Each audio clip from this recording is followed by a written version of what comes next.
Hello, I'm Liselle Sambury. I'm a traditionally published author, and welcome back to the Save the Cat Deep Dive series. If you're unfamiliar with this series, it is an in-depth look that I do into the story structure beats of Save the Cat, and I share specifically my perspective about how I utilize these beats and this structure in my own writing, in the hopes that this is something that can help you with your writing journey if you are wanting to use this structure. If you're unfamiliar with Save the Cat, I will have links below that will introduce you to what the story structure is. I do recommend reading one of those craft books because I do think they're extremely helpful, especially if you are wanting to use this story structure. I read Save the Cat Writes a Novel by Jessica Brody, and that's what I use as the basis for my knowledge of this series and like how I use the structure in general. And so that's what this is all about. I do also have a playlist linked in the description for the first two beats in this series that I've already done, which also includes one for fun and games that I did kind of a while ago. That was the catalyst, if you will, for kicking off this entire series. And so all that information is below for you. And today we are talking about setup. So setup is, like, according to Save the Cat Writes a Novel, roughly the first 10th of your book. And it also encompasses the opening theme, the opening image and the theme stated beats. And it is the lead up to the catalyst beat, which will be coming next. And so I just want to quickly, before we dive in, I want to share the definition of setup that is included in Save the Cat Writes a Novel. And so it says, setup is an exploration of the hero's status quo life and all its flaws, where we learn what the hero's life looks like before its epic transformation. Here we also introduce other supporting characters and the hero's primary goal. But most important, we show the hero's reluctance to change, aka learn the theme, while also hinting at the stakes at risk should the hero not change. So that is it for the introduction, and let's go ahead and get into the deep dive. First, we're going to start with establishing or introducing the character's life and the people and players within it. So when you begin this setup process, Save the Cat kind of defines this as the setup showing the person's home life, their school life, and them at play. At play is like leisure activities, hanging out with friends. And the purpose is that in these different settings, in these different facets of the main character's life, you're showing how either the lie they believe or the fatal flaw, however you work on that with your character, how that thing is affecting the character's life in those different places and also affecting their relationship with people in those different places. And you're essentially wanting to demonstrate to the reader across the board how this thing that this person believes or this fatal flaw is negatively affecting their life in different ways. And so these different settings are essentially basically vehicles for you to show all the different facets of this person's life. You don't have to get into everything in the character's life. It just kind of provides some of those settings for you. So if you've watched my video on creating compelling characters, which I will link below in the description, and you've done that character sheet for your character, you've actually already thought about this because I purposely baked it into the character sheet. So you would have already thought about how this fatal flaw affects your character's home life and their work or school life and how it affects their relationships. I don't do that at play section that Save the Cat does. I honestly just think I forgot it when putting it in my sheet, and then I've done it for so long without it, I don't really bother with it. To me, it's important to hit on home life and school life, and then I look at the relationships that I've kind of basically set out as being the important existing relationships in the character's life. And if I don't hit on those in the home life and the school life, then I'll find another setting to hit on those. And so that's essentially how that comes together if you were using that sheet that I created. And so the entire point of this setup in this section is just to basically show kind of across the board in the character's life how this flaw is affecting them. So for example, if you have a character who feels they don't deserve friends, so at home, this can affect their relationship with their parents and kind of their home life there. So they may, for example, lie to their parents and say that they have friends when they don't, to avoid kind of being asked about friends. And then you get to see that it kind of makes them upset to have to lie to their parents, but it's easier for them, they think, to just lie to their parents than to tell them the truth, which is that they don't have any friends. And then at school, you might see that there might be a character or a couple characters in their lives that have kind of tried to be friends with them, and they've very purposely been rude or standoffish to them because they don't feel they deserve friends. So they're trying to not have those relationships. But you may also see that the character is actually really miserable about it, and they're not happy about not having friends, but they do very firmly feel that they don't deserve friends. And then for that third setting, you can think of an at play setting. For me, I would look at my character sheet and I would kind of see what relationships were left over. So for example, if they had a relationship with an aunt who they felt was a close friend of theirs, then I would probably like create a setting for the aunt. So like going to the aunt's house or something like that.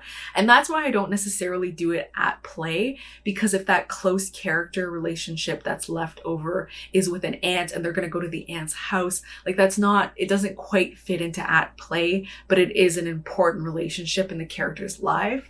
So that's kind of how that ended up, I think, not really being included in my sheet, is because it doesn't necessarily always fit, but home and school / work always fit. So that's kind of why it's ended up that way. But again, the whole point is just to kind of show these different spots and these different relationships with characters in your character's life, and how that flaw they have is affecting and causing problems in all those areas of their life and in all those relationships. Now I want to talk a bit about the problems and having real stakes for these problems that show up in the character's life. So we talked about before, just shortly before this clip, about how we're wanting to show the problems that show up. And I used that example where I talked about, for example, they're having to lie to their parents about actually having friends. These problems that you introduce, I try really hard to have these be real problems that really affect the character's life and really do matter to them. So they are really making the character's life miserable, and they are also story worthy. They do make sense within the context of the story, and they do create larger problems for that character.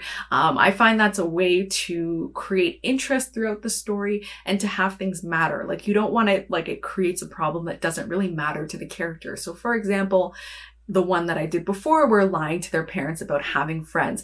This should matter. So the character should very much care about lying to their parents. You can also add real consequences to this. So you could be later down the line having the fact that they are lying about their parents about having friends being something that comes back to kind of like bite them in the butt.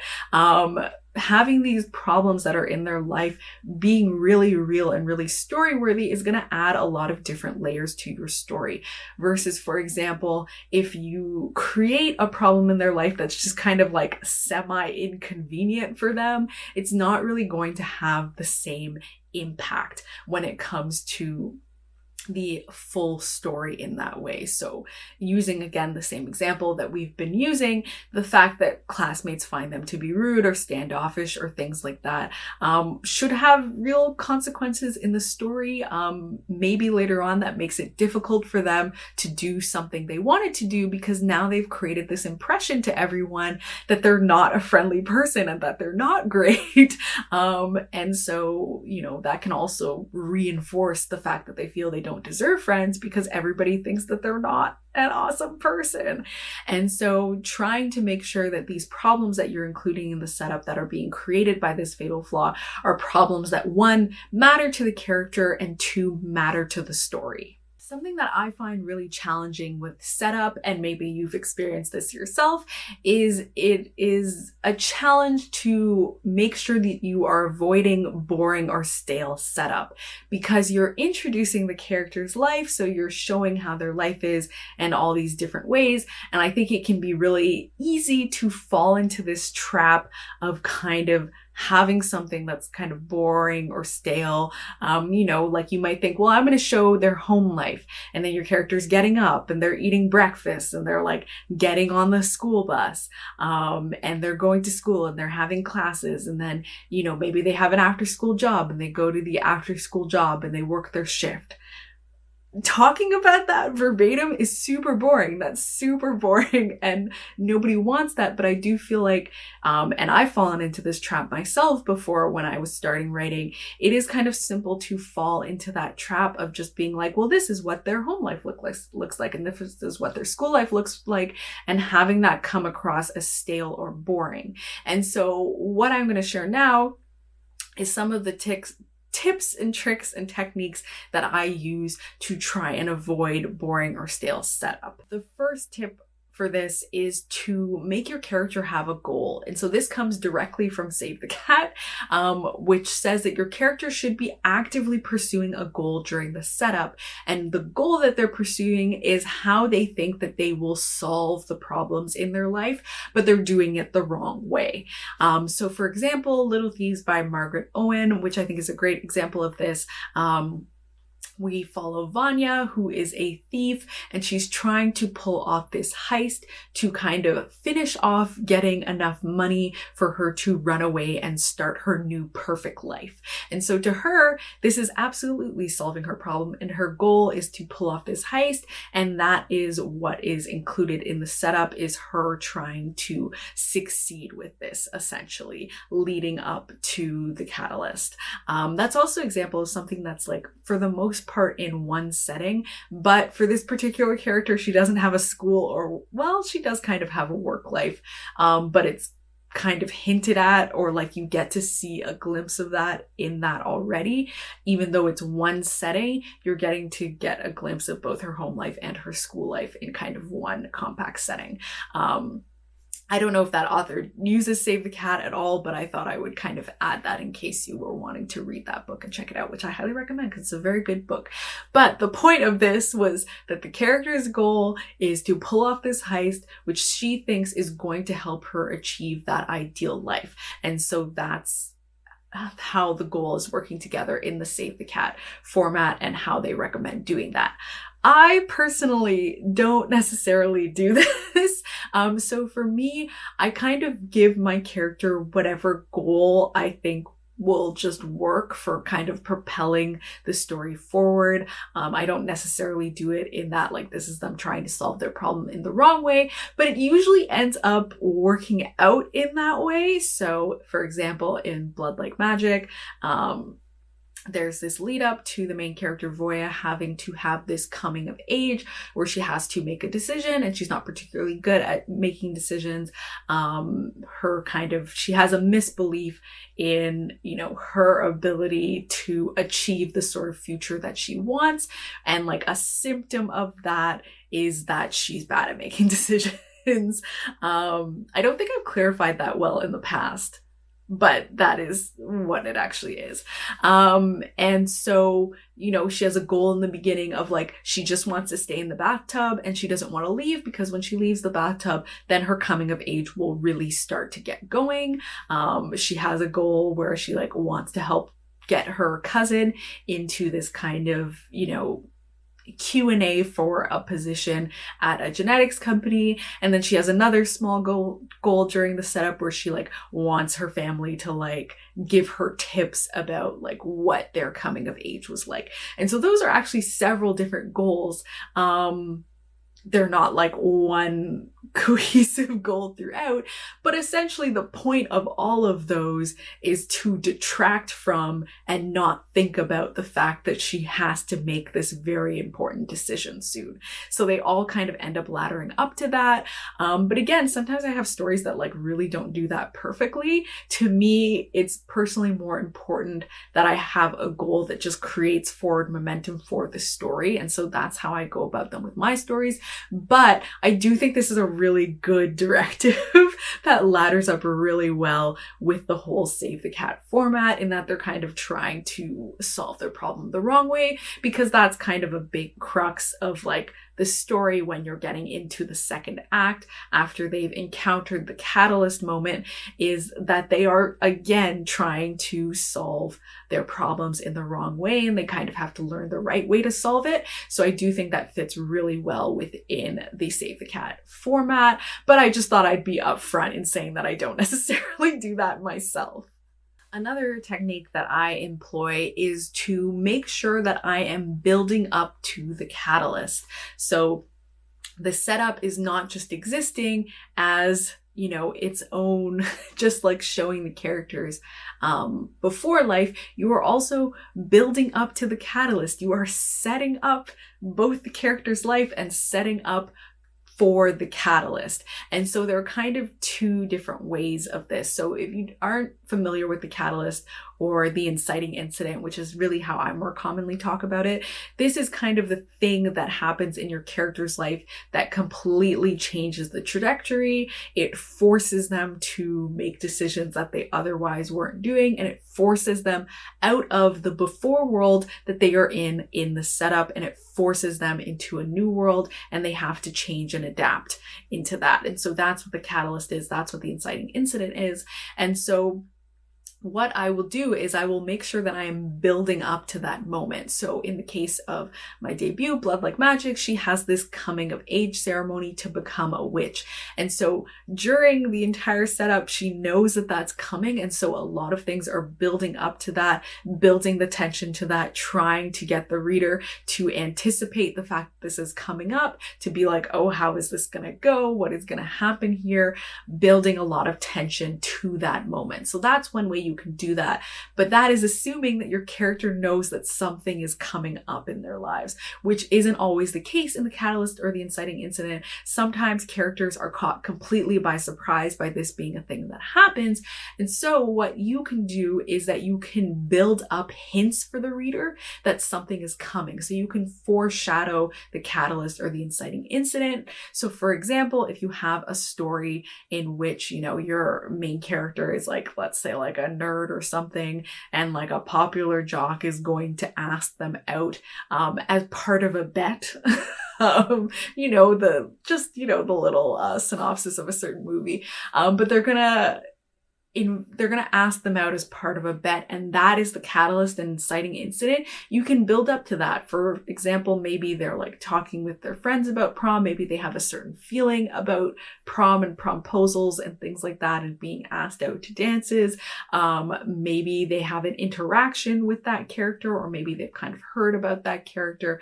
There are different ways for you to foreshadow that this is something that's going to be coming up or happening, even if the main character doesn't know that that's a thing that's going to occur in their life and turn their whole thing upside down. I feel like this is a really great way to build tension in the setup and to start to get your reader anticipating something that's happening. And so they're like, oh, well, I've got to read because now I've got to see what happens when they get to this moment. Or like, I can feel that something is kind of going to be coming up and I want to see what this is and what's going to happen. And so that sort of thing, like that's why I kind of employ that as a technique, because it can help push the reader to keep going. Another tip I have is to avoid chapters without consequences.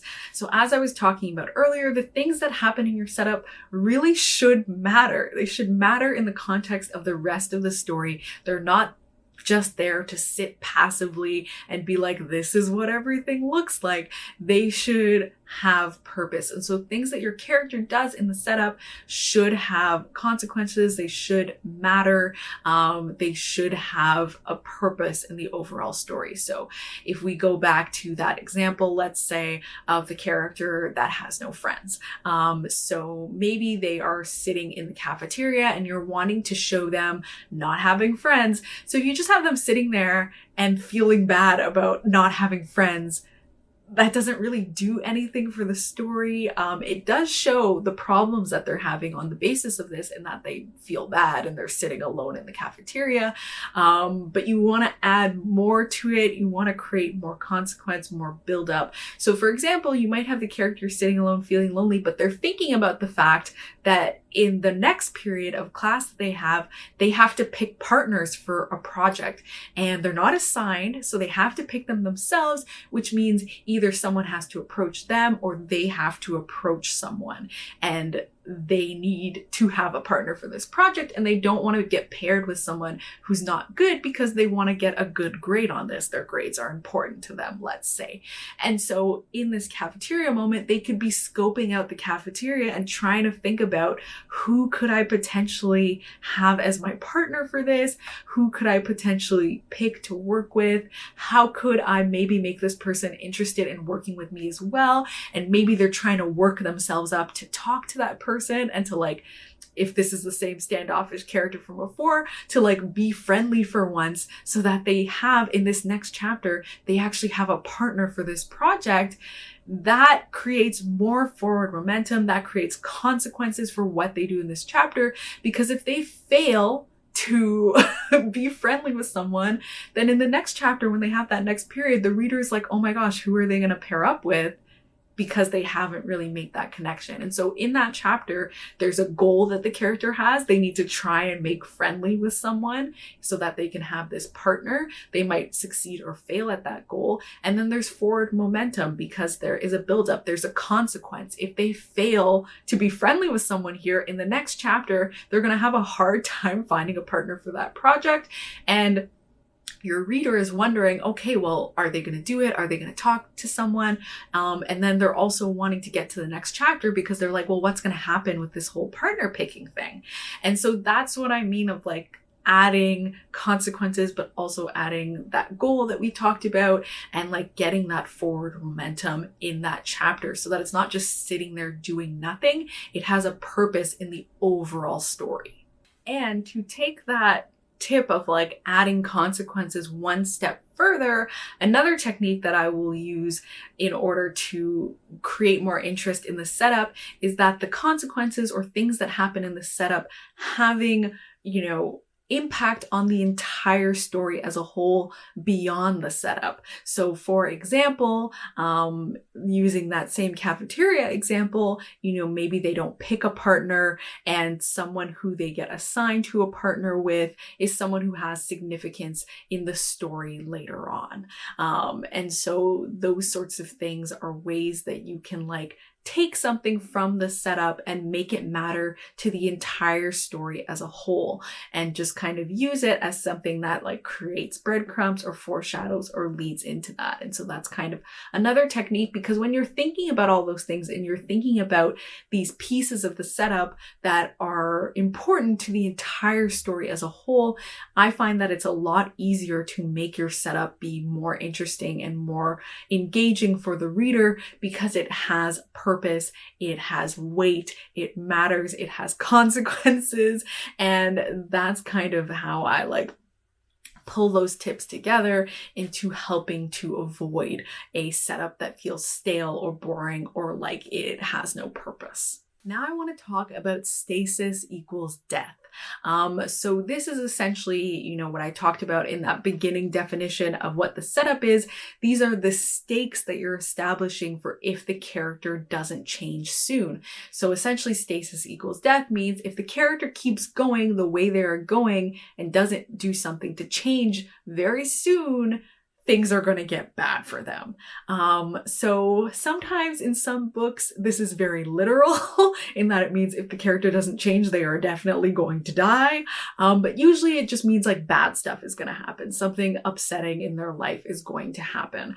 And so this can range based on the kind of story you're writing. In a more contemporary example of this like person who doesn't feel they deserve to have friends example, they might be wanting to get into this really good college and to reinvent themselves when they get to college. But, if they can't even make a single friend in high school, they're going to have a lot of trouble reinventing themselves and suddenly making friends at college. And so it may become this thing of, well, I have to learn to make at least one friend so that when I go to this next stage in my life, it's going to be much better than what I have now, for example. And so that kind of stasis death moment is, well, college is coming up really soon, and this moment is going to come really soon, and I really need to figure my stuff out at this point. So that can be that. So the stasis death moment is at the end of the setup, your character or the reader really needs to understand that if this character does not change soon, things are going to go really badly for them. And that's the whole purpose of this stasis/death moment. You are creating these stakes for your character so that the reader going into it is like, okay, I want to see if this person is going to learn how to change or to do this, to see if they're going to be able to overcome this and not have this bad stuff happen to them. And so that stasis/death moment needs to work its way into your setup, usually I believe towards the tail end, is my understanding through Save the Cat, and that's usually how I do it as well. And finally, I wanted to just end with a note about pacing in your setup, because I do think this is really difficult in terms of setup, is like keeping your pacing steady. For example, you might want a faster paced book overall. And so then you want your setup to be fast paced, but not so fast paced that you don't have anywhere to go upwards or that your pacing starts to slow down after the catalyst. So really what you're wanting is kind of a more steady pacing, and also not wanting a pacing that starts off so slow that it starts to drag and people don't actually get to the catalyst because they felt so dragged down by the beginning. And so really you're wanting to kind of create a steady pacing or a pacing that's going to kind of tick up from the catalyst. And that's difficult to do. I myself do still struggle with this and like getting that pacing steady. But I do think it's something important because I think it does affect the way that the reader experiences the story. If they've been promised certain pacing, or if something is really fast paced and then they get to the catalyst and then it's not really so fast paced anymore. And so kind of trying to keep your pacing steady. For me, how I combat this the most is honestly, I have beta readers and CPs, things like that. I have other people who read the story and will help let me know, is the pacing here too slow? Is it too fast? Is it dragging? Or is it not interesting? Or what's happening with that? And so that's how I kind of get around that pacing dilemma, is that I really do rely on external feedback in that way. Save the Cat itself does also have a percentage that it sets out, and I do find that to be a really helpful place to start, is to start with that, 10% of your novel for setup. And that kind of gives you a beginning place to be like, okay, this is kind of how many chapters I want to put in here. And then you can kind of play with the pacing from there if you want to have however many sort of fast-paced events happening, or if you want to have however least fast-paced events happening, or however you want to play with your pacing. It at least gives you a point of like, okay, this is how much time I'm going to spend on the setup overall, and then you can kind of tweak from there. I find with Save the Cat, I usually end up wanting to have kind of a shorter amount of chapters, and then I'll try and have a few more things happening to try and tick up the pacing from there, trying to have more things happening towards the end to create a bit of that pacing build up to the catalyst. And so it really depends, like you can play with that as you want. But I just wanted to make a note about it because I do think it does come up, especially because it's the beginning of the story and it's your introduction to the pacing of your story. And so I do think it's an important thing to kind of think about and play with a little bit. I think it'll end up being the most defined when you're actually writing it, but at least thinking about it in plotting can kind of give you an idea of where you're going. And that's it for the Save the Cat deep dive into the setup, which I hope was helpful for you. And as I say, I want to kind of make this as a note because I'm not sure I've said so in other videos, but the reason throughout the video I say I try to do this and I try to do this and I try to do this is because to me a story structure and a Save the Cat structure, and even when I implement my own kind of structure on Save the Cat, it's very flexible. These are all kind of flexible parameters in which you can work in to craft your story. And so these are all things that I try to do when I go to create my story, but sometimes things will work or they won't work for a story. All stories are unique, all kind of authors and their processes are unique. And so sometimes I'll try and do something and it doesn't quite work for the framework and I need to kind of adapt it in a different way or do something different with it, or the story requires something different. And so to me, like, the purpose of these videos and Save the Cat in general is to give you a kind of templated structure that you can work within and you can play within, for when you especially kind of don't know where to start or are not sure where to go, or you're stuck and you kind of, that framework is something that can help you out. And so that's kind of a note that I wanted to say for, you know, if there's something in the video or in Save the Cat and you're like, this doesn't actually feel like it's gonna work for my story, that's totally fine. It might not. And so I just wanted to kind of address that as I've been going on and being like, I try to do this and I try to do this, but that's what I mean, is that I will try and do all these things in my story, and sometimes it may work or it may not work, because I think you'll have the best idea of that when you're actually going in and writing the story versus when you're pre-plotting that or even plotting things to revise it. And so I just wanted to say that little note, but otherwise I hope this video was helpful to you.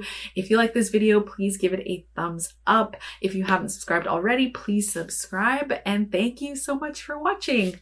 Bye!